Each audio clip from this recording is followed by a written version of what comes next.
জেলায় জেলায় সংকট সমস্যা, তা থেকে উত্তরণে চ্যালেঞ্জ আর সম্ভাবনার কথা তুলে ধরতে চলছে ডিবিসি এক্সপ্রেস। বিশেষ আয়োজনে মতামত থাকছে তৃণমূল থেকে শুরু করে নীতি নির্ধারকদের।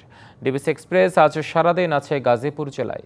ডিবিসি নিউজের বিশেষ আয়োজন ডিবিসি এক্সপ্রেস আজ সারাদিন আছে গাজীপুরের এখানে, যেটা হচ্ছে এখানকার যে সাধারণ জনগণের ফসলি আবাদি জমি যেগুলো আছে সেগুলো কৃষির উপর নির্ভরশীল। পাশাপাশি আরেকটি বিষয় জানিয়ে রেখে যে এখানে নদী খনন, অবৈধভাবে নদী খনন এবং কি বালু উত্তোলনের যে বিষয়গুলো রয়েছে সেগুলোতে জর্জরিত বা সাধারণ মানুষের সমস্যা পোহাতে হয় প্রতিনিয়তই। সেই বিষয়গুলো জানাতে আমাদের সঙ্গে যুক্ত আছেন এখানকার বাসিন্দা, তাদের সঙ্গে আসলে কথা বলবো।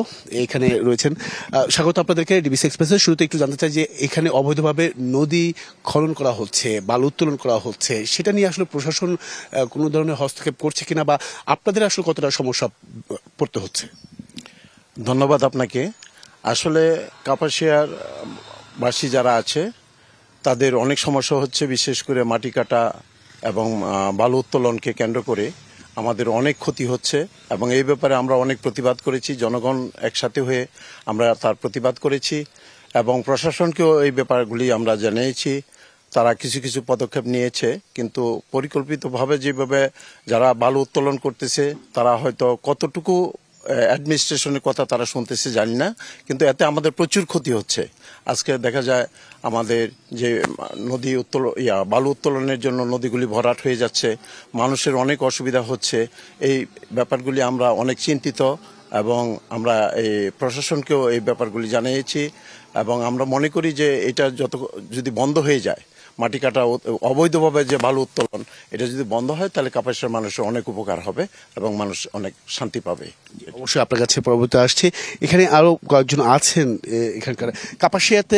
কাপাসিয়া মূলত বলা যায় যে কৃষির উপর নির্ভরশীল, বিশেষ করে আনারস, লিচু সহ কাঁঠাল রয়েছে। এই যে আপনারা আবাদ করছেন এই ফসলগুলো, সেক্ষেত্রে কোনো ধরনের ক্ষুদ্র ঋণের ব্যবস্থা পান কিনা বা সহজ যে ঋণ নেওয়া ব্যাংক থেকে সেটা সুবিধা পাচ্ছেন কিনা, এটা পেলে অর্থনৈতিকভাবে আপনারা কতটা এগিয়ে যেতে পারেন? আসসালামু আলাইকুম, ডিবিসি নিউজকে ধন্যবাদ।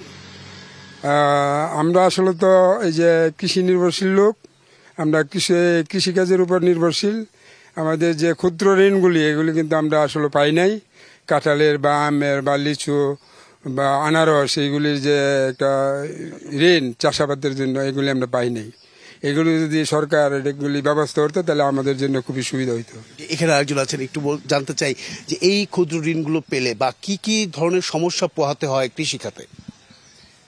এইগুলি ঋণ পাইলে আমরা অনেক সহযোগিতা পাইলে আমরা চলতে ফিরতে অনেক সুবিধা হইতো, কিন্তু তা আমরা জীবনে কোনো পাইও না।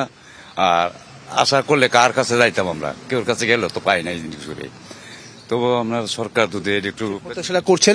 আর একটি শেষ প্রশ্ন রাখতে চাই তার কাছে, একটু বেকারত্ব নিয়ে যদি কিছু বলতেন, বা এই যে অর্থনৈতিকভাবে অচল অবস্থা বলা যায় এই কাপাসিয়া উপজেলা, সেটা কিভাবে আসলে উত্তরণ করা সম্ভব বলে মনে করছেন? ধন্যবাদ আপনাকে।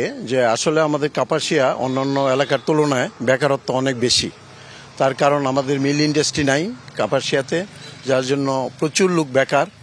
আমি মনে করি যদি ভবিষ্যতে অন্তত কাপাসিয়া একটা পরিকল্পিত শিল্পনগরী হয়, তাইলে আমাদের বেকার সমস্যা দূর হবে এবং আমাদের অর্থনৈতিকভাবে আমরা অনেকটা আগায় যাব।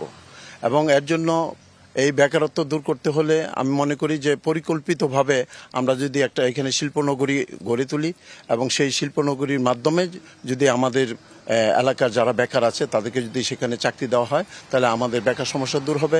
অর্থনৈতিকভাবে আমাদের দেশের মানুষ, বিশেষ করে কাপাসিয়ার মানুষ অনেক আগে যাবে, এটা আমি মনে করি।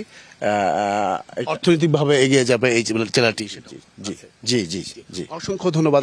আপনাদের সঙ্গে এতক্ষণ যুক্ত ছিলেন। পরবর্তী সংবাদ বিকেল 5টা থাকছে। ভিন্ন কোনো জায়গা থেকে নানা যে ভোগান্তি রয়েছে সাধারণ মানুষের, সেসব বিষয় তুলে ধরার চেষ্টা করবো। সঙ্গে থাকুন ডিবিসি এক্সপ্রেস।